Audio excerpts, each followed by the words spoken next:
கொண்டேன். உன் முத்தான தத்துவமே புரிந்து கொண்டேன். முருகா உன் குணம் தன்னை அறிந்து கொண்டேன்.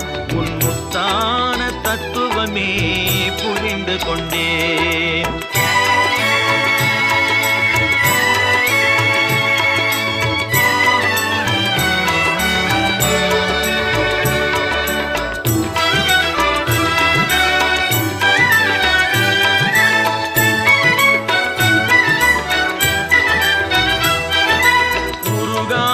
மனம் தன்